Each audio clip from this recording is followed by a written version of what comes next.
नमस्कार दोस्तों, एक बार फिर से आप सभी का स्वागत है आपके अपने YouTube चैनल लर्न स्टडी पर, जहाँ पे आपको डेली बेसिस पे एजुकेशन से रिलेटेड अपडेट हो गई, आपके एग्जाम को लेकर अपडेट हो गई, आपके रिजल्ट को लेकर अपडेट हो गई, सबसे पहले प्रोवाइड करा दी जाती है। जैसा कि आपको पता होगा दोस्तों कि राजस्थान के अंदर पशु परिसर भर्ती की जो संशोधित विज्ञप्ति है वो कल कर्मचारी चयन बोर्ड ने जारी कर दी है।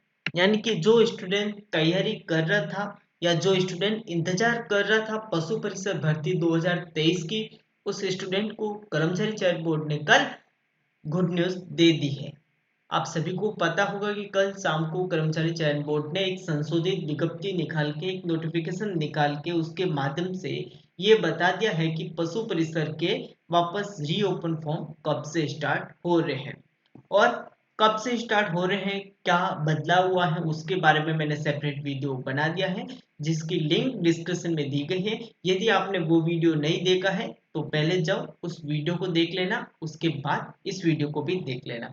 इस वीडियो में अपन बात करेंगे, आप सभी को जैसा कि पता होगा कि कर्मचारी चयन बोर्ड के जो अध्यक्ष हैं हमारे आलोक राज जी, उन्होंने कुछ दिन पहले ही एक ट्वीट करके जानकारी दी थी कि पशु परिसर भर्ती के जो संशोधित विज्ञप्ति है वो हम बहुत ही जल्द शुरू करेंगे। लेकिन तब तक मेरी सभी विद्यार्थियों से अपील है कि यदि उसके उनके आधार कार्ड में कोई भी करेक्शन है तो आधार कार्ड को अपडेट करवा देना, क्योंकि अब जो भी एग्जाम फॉर्म आप भरोगे ना उसका सारा डाटा आधार कार्ड से कनेक्ट होगा, यानी कि आधार कार्ड से लिंक होगा। तो इस वीडियो में अपन बात करेंगे फॉर्म भरने से पहले आपको किन किन बातों का विशेष ध्यान रखना है, ऐसी कौन सी गलती नहीं करनी है उस वजह से आप परीक्षा से वंचित हो जाओ, परीक्षा से डिस्क्वालीफाई हो जाओ। क्योंकि इस बार कर्मचारी चयन बोर्ड ने बहुत ही बड़े बदलाव किए हैं, जैसे आरपीएससी ने किए हैं। आरपीएससी की तर्ज पर कर्मचारी चयन बोर्ड ने भी इस बार राजस्थान के अंदर जितने भी एग्जाम हो गए कर्मचारी चयन बोर्ड के, उन सभी एग्जाम्स में बहुत ही बड़े बदलाव किए हैं, बहुत ही बड़े बदलाव देखने को मिला है कर्मचारी चयन बोर्ड की तरफ से, ताकि राजस्थान के अंदर जो भी ये पेपर लीक हो रहे हैं, जो भी ये पेपर आउट हो रहे हैं, रिजल्ट आउट हो रहे हैं, उन सभी को रोका जा सके। इसलिए आप सभी को वो गलतियां नहीं करनी है, उस गलतियों को नहीं दोहराना है जिस कारण आप एग्जाम से वंचित हो जाओ, आपका साल खराब हो जाए। तो चलिए दोस्तों, आज का वीडियो अपन शुरू करते हैं बिना टाइम वेस्ट किए हुए। तो सबसे पहले मैं आपको नोटिफिकेशन दिखाऊंगा। उस नोटिफिकेशन में कर्मचारी चयन बोर्ड ने सब बता दिया है कि आपको कौन कौन सी महत्वपूर्ण बातों का विशेष तौर पर ध्यान रखना है और कौन कौन से डॉक्यूमेंट आपको तैयार करने हैं, अपडेट करवाने हैं, और कौन से डॉक्यूमेंट आपको कर्म फॉर्म भरते समय अपलोड करने हैं। तो आप सभी को कर्मचारी चयन बोर्ड की तरफ से, राजस्थान कर्मचारी चयन बोर्ड की तरफ से संशोधित विज्ञप्ति दिख रही होगी। इस विज्ञप्ति को अपन विस्तार से पढ़ते हैं, इस विज्ञप्ति में आपके सारे डाउट्स क्लियर हो जाएंगे। राजस्थान कर्मचारी चयन बोर्ड जयपुर की तरफ से ये कर्म संशोधित विज्ञप्ति जारी की गई है, जो आपके 12/1/2024 यानी कि कल आपके जारी हो गई थी। पशु परिसर सीधी भर्ती 2023 बोर्ड द्वारा पशुपालन विभाग राजस्थान के लिए राजस्थान पशुपालन अधिनियम सेवा नियम 1977 यथा संशोधित तथा राजस्थान अनुसूचित अनुसूचित क्षेत्र अधिनियम मंत्रालय एवं चतुर्थ श्रेणी सेवा भर्ती एवं सेवा की अन्य शर्तें नियम 2014 के अंतर्गत पशु परिसर भर्ती हेतु विज्ञापन संख्या 7/2023 दिनांक 6/10/2023 को जारी किया गया था। उक्त विज्ञापन में निम्नानुसार संशोधित किया जाता है। आप सभी को पता होगा कि राजस्थान के अंदर 2023 में ये वैकेंसी आ गई थी, लेकिन कहीं ना कहीं राजस्थान के अंदर विधानसभा चुनाव आ जाने के कारण इस भर्ती को उस टाइम कर्मचारी चयन बोर्ड द्वारा स्थगित करना पड़ा अक्टूबर में। लेकिन अब इस भर्ती की संशोधित विज्ञप्ति है वो कर्मचारी चयन बोर्ड ने जारी कर दी है। लेकिन अब कर्मचारी चयन बोर्ड ने महत्वपूर्ण तीन पॉइंट दिए हैं। आवेदन करने से पहले इन 3 पॉइंट पर आपको गौर करना है और ध्यान से पढ़ना है। इस 3 पॉइंट में आपके लिए क्या अपडेट है। विज्ञापन के बिंदु संख्या 1, ऑनलाइन आवेदन की प्रक्रिया में उप बिंदु 1 को निम्नानुसार प्रतिस्थापित किया जाता है। ऑनलाइन आवेदन करने के लिए अभ्यर्थियों के बोर्ड के ऑनलाइन पोर्टल rsmssp.rajasthan.gov.in अथवा rsssp.rajasthan.gov.in पर रिक्वायरमेंट पोर्टल पर उपलब्ध अप्लाई ऑनलाइन लिंक पर क्लिक करना है, अथवा आप एसएसओ आईडी के माध्यम से भी लॉगिन कर सकते हो। सबसे पहले तो आपको या तो आप कर्मचारी चयन बोर्ड की ऑफिशियल वेबसाइट है जिसे आप RSMSSB भी कह सकते हैं या शॉर्ट में RSSSB भी कह सकते हैं, उसके थ्रू उसके माध्यम से भी आप ऑनलाइन आवेदन कर सकते हो। और इसके अलावा आप अपनी SSO ID के माध्यम से भी इस भर्ती के लिए ऑनलाइन आवेदन लगा सकते हो। इसके अलावा कोई चौथा आपके पास कोई भी विकल्प नहीं रहेगा। रिक्वायरमेंट पोर्टल का चयन करना होगा। इसके बाद अभ्यर्थी अप्लाई नाउ पर क्लिक करना है। यदि अभ्यर्थी द्वारा OTR वन टाइम रजिस्ट्रेशन का एक बारी पंजीयन शुल्क जमा नहीं किया गया है तो अभ्यर्थी को सर्वप्रथम OTR one time registration tab पर अपनी श्रेणी अथवा EWS OBC NC MBC श्रेणी दिव्यांग की स्थिति पर गृह राज्य का विवरण दर्ज करके शुल्क का भुगतान करना होगा। आप सभी को पता हो कि आपको एग्जाम फॉर्म भरने से पहले आपका OTR करना पड़ता है। सर OTR होता क्या है? OTR वन टाइम रजिस्ट्रेशन, यानी कि आप सभी को पता होगा कि हमारे राजस्थान के पूर्व मुख्यमंत्री श्रीमान अशोक गहलोत जी ने पिछले बजट में ये घोषणा की थी कि अब राजस्थान के जितने भी बेरोजगार युवा साथी हैं, जितने भी स्टूडेंट हैं जो तैयारी करते हैं कंपटीशन एग्जाम की, उनको एक बाहरी ओनली फॉर एग्जाम फॉर्म की फीस देनी पड़ेगी। उसके बाद कोई भी एग्जाम फीस नहीं देनी पड़ेगी। तो उसके लिए आपको एक बार तो वन टाइम रजिस्ट्रेशन करना होगा। जैसे ही आप वन टाइम रजिस्ट्रेशन करोगे उसके बाद आप अपनी कैटेगरी के हिसाब से, अगर आप जनरल से हो, EWS से हो, रिजर्व से हो, OBC से हो, MBC ST SC दिव्यांग किसी भी श्रेणी में आते हो, आप अपना गृह स्टेट होम स्टेट सिलेक्ट करके वहां जो शुल्क जमा होगा उस शुल्क को एक बार आप जमा करवाना होगा। उसके बाद ही आपका OTR होगा। ऑनलाइन आवेदन में अभ्यर्थी को OTR वन टाइम रजिस्ट्रेशन के समय भरी गई श्रेणी दिव्यांग की स्थिति व गृह राज्य के अनुरूप ऑप्शन भरने हेतु मिलेंगे। अतः अभ्यर्थी वन टाइम रजिस्ट्रेशन प्रक्रिया को सावधानी से भरे।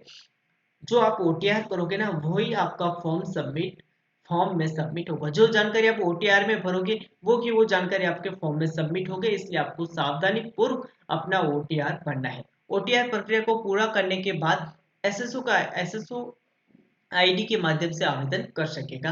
और जैसे आपका OTR पूरा होगा उसके बाद आपको अपने SSO ID के माध्यम से अपना ऑनलाइन आवेदन जो बाकी बचा है उसको फिल करके सबमिट करना है। आगे बढ़ते हैं। आवेदक को आवेदन पत्र में नवीनतम फोटो एक माह से पुरानी नहीं होनी चाहिए। मोस्ट इंपोर्टेंट बात, आवेदक की अंतिम आवेदक की नवीनतम फोटो आपको लगानी है, एक महीने से पुरानी नहीं होनी चाहिए, अपलोड की जानी चाहिए। भर्ती के लिए आवेदन प्रक्रिया के दौरान उम्मीदवार को स्वयं की पहचान को आवेदन पत्र में सत्यापित करना होगा, जिस हेतु आप निम्नलिखित सत्यापन विधियों में से किसी एक विधि का चयन करके विकल्प उपलब्ध होगा। आपको अपना सत्यापन करना होगा। वो किस प्रकार से करना है उसके बारे में अपन बात करते हैं। तो यहाँ कर्मचारी चयन बोर्ड ने दो सब पॉइंट और दिए हैं, अपन उस पर बात करते हैं।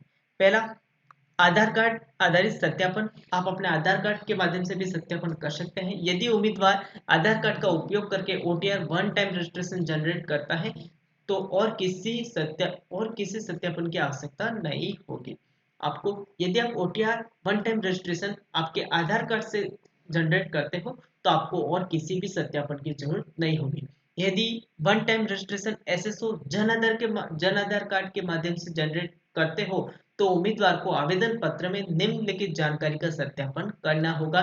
यदि आप अपना OTR one time registration SSO Jan Aadhaar card के माध्यम से जनरेट करते हो तो आपको कुछ जानकारी और अपडेट करनी होगी। जैसे आधार कार्ड दर्ज करें और फिर डेटा में दर्ज की गई जानकारी, जैसे आपका नाम हो गया, आपके फादर्स नाम हो गया, माता जी का नाम हो गया और आपकी डेट ऑफ बर्थ हो गई। यदि आप जन आधार कार्ड से OTR जनरेट करते हो तो आपको आपके आधार कार्ड, मोबाइल नंबर और आपके फादर्स नेम अपडेट करना होगा। दूसरा सब पॉइंट क्या दिया गया है अपन उस पर बात करते हैं।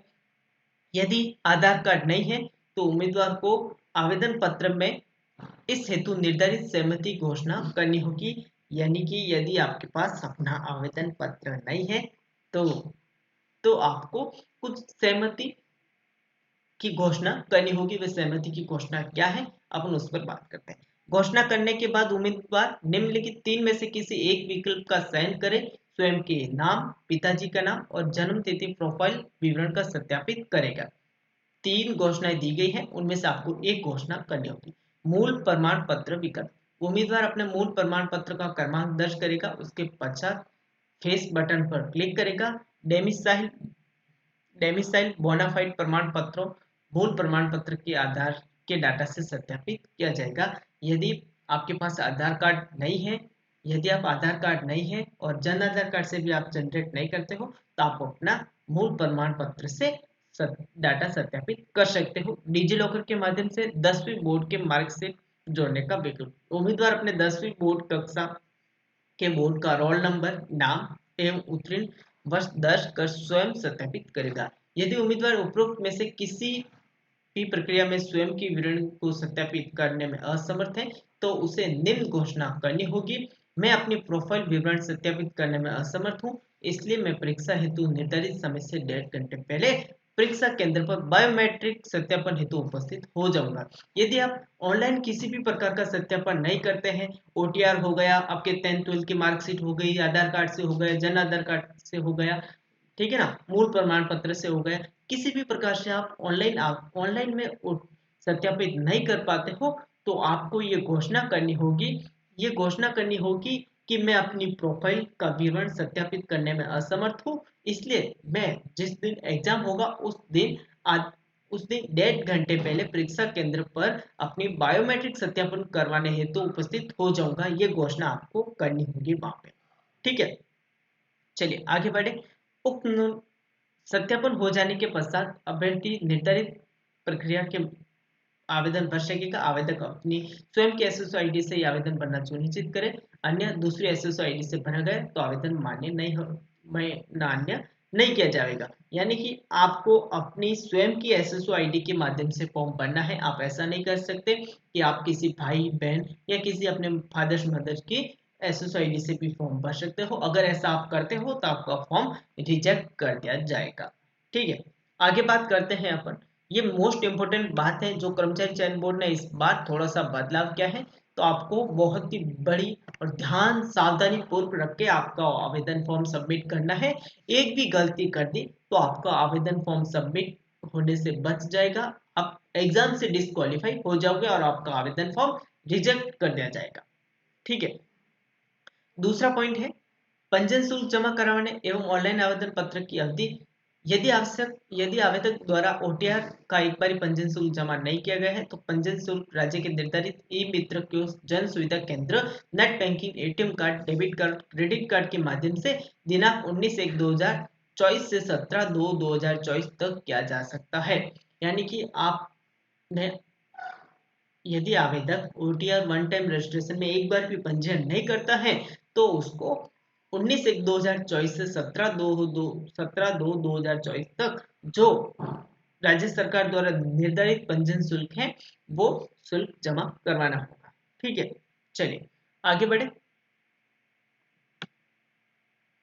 चलिए बाकी तो ये आप सभी को पता ही होगा, ये आपके एज लिमिट की हो गई और आपके शैक्षणिक योग्यता क्या है, 10th पास है इस वैकेंसीज के लिए। 10th पास वाले स्टूडेंट सभी इस भर्ती के लिए एलिजिबल होंगे। तो कुल मिला के आपको सबसे पहले तो अपना ओटीआर बनाना है एसएसओ आईडी के माध्यम से। अब आप बोलोगे कि सर ओटीआर होता क्या है, तो ओटीआर का मतलब होता है वन टाइम रजिस्ट्रेशन। यानी कि यदि आपको पता नहीं है तो आप ई मित्र वालों के पास जाओगे, तो ई मित्र वालों के पास जाके आपको पता चल जाएगा, उसको बोलना कि हमें ओटीआर करके ही हमारा फॉर्म भरना है, वो आपके भर देगा। तो कुल मिला के आपको ओटीआर अपना सावधानी पूर्वक सबमिट करना है। जैसे ही आप ओटीआर करोगे उसके माध्यम से आपका आवेदन फॉर्म होगा और खुद की एसएसओ आईडी के माध्यम से फॉर्म भरना है, किसी अदरवाइज एसएसओ आईडी के माध्यम से भी आपको फॉर्म नहीं भरना है।